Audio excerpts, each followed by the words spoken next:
مصطفیٰ کمال پاشا صاحب یہ فرمائیے گا کہ کرونا وبا اس نے ابھی دم نہیں لیا تھا کہ اس کے بعد روس یوکرائن جنگ شروع ہو گئی. جو حالات ڈیولپ ہو رہے ہیں اور جس طرح کی اکنامک سچویشن جو ہے وہ ڈے بائی ڈے جو ہے وہ خراب ہوتی جا رہی ہے، آپ اسے اپنے جو ہے وہ آپ کا تجربہ ہے ماشاءاللہ، اکانومی پہ آپ کی گہری نظر ہے، دنیا بھر کی بھی اور پاکستان کی اکانومی پہ بھی، آپ کے ہم کالم پڑھتے رہتے ہیں اخبارات میں. تو یہ جو بحران اس وقت معاشی بحران جو فیس کر رہا ہے، کیا ہم اس کو دور حاضر کا سخت ترین بحران کہہ سکتے ہیں، معاشی بحران کہہ سکتے ہیں ہم اس کو؟ یہ یوکرین کی آپ نے جو بات کہی ہے، دیکھیں بات یہ ہے کہ امریکہ کی جو 70-75 سالہ تاریخ ہے، فرسٹ ورلڈ وار کے بعد برطانوی جو نظام تھا، برطانوی سپرمیسی جو تھی وہ ڈکلائن کی طرف چلی گئی. سیکنڈ ورلڈ وار کے بعد یہ طے ہو گیا کہ برطانیہ سپر طاقت نہیں ہے بلکہ اب اس کی جگہ امریکہ نے لے لی. تو سیکنڈ ورلڈ وار سے لے کے آن ورڈ امریکہ نے دنیا پر اپنے نظام کو غالب رکھنے کے لیے، اپنے پولیٹیکل عزائم کو پورا کرنے کے لیے ایک نئی قسم کا نظام، عالمی نظام متعارف کرایا تھا جس کو وار اکانومی کہتے ہیں. جی. کہ ایسی معیشت جس کی بنیاد جنگوں پر ہو. یعنی انہوں نے اپنی جو فورن پالیسی تھی اس کو کنورٹ کر دیا اس کے اندر، کہ وہ دنیا کے ممالک کے ساتھ جو تعلقات رکھتے تھے، دوستیاں یا دشمنیاں، اس کی بنیاد معیشت ہوتی تھی اور معیشت کو چلانے کے لیے جنگیں لڑی جاتی تھی. اس عرصے میں جو میں آپ سے ذکر کر رہا ہوں، سینکڑوں جنگیں، پراکسی وارز جو ہے وہ امریکہ نے لڑی ہیں.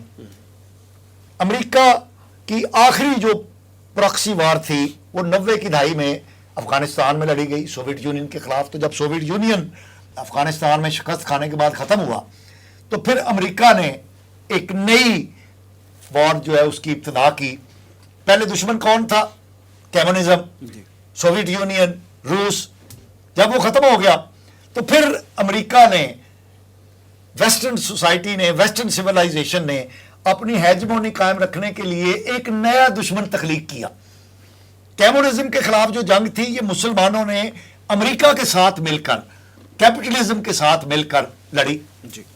پھر سوویت یونین کے خاتمے کے بعد، افغانستان میں شکست کھانے کے بعد، امریکہ نے اسلام اور مسلمان کو ایک دشمن کے روپ میں پیدا کیا اور پوری قوت کے ساتھ وہ اپنی جو ان کی وار اکانومی تھی اس میں جھونک دی.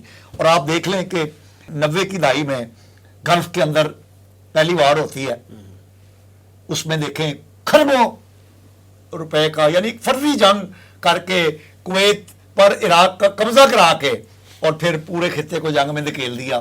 پھر ہم دیکھتے ہیں کہ پھر انہوں نے وار آن ٹیررزم 9/11 کو بنیاد بنا کے انہوں نے پورے دنیا کو جنگ کے اندر جھونک دیا.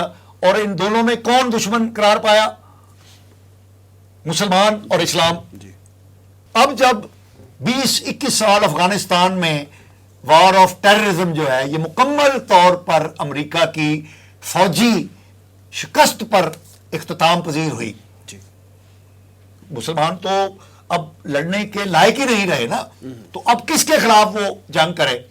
تو انہوں نے اپنی معیشت کو اسی لائن پر رکھنے کے لیے ایک نئی جنگ کا ڈول ڈالا اور وہ یوکرین تھی. یوکرین کو انہوں نے بنایا اور اس میں ان کے اہداف جو ہیں بنیادی طور پہ وہ چائنا ہے، کیونکہ چین کے ساتھ جو نیچرل الائنس بنتا ہے سابقہ سپر پاور کا وہ روس ہے.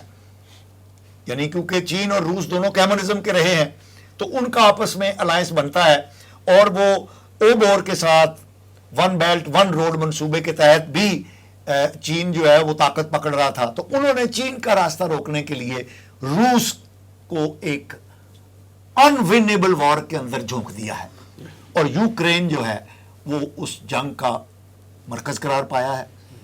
اور یہ جنگ بند ہوتی ہوئی مجھے نظر نہیں آتی.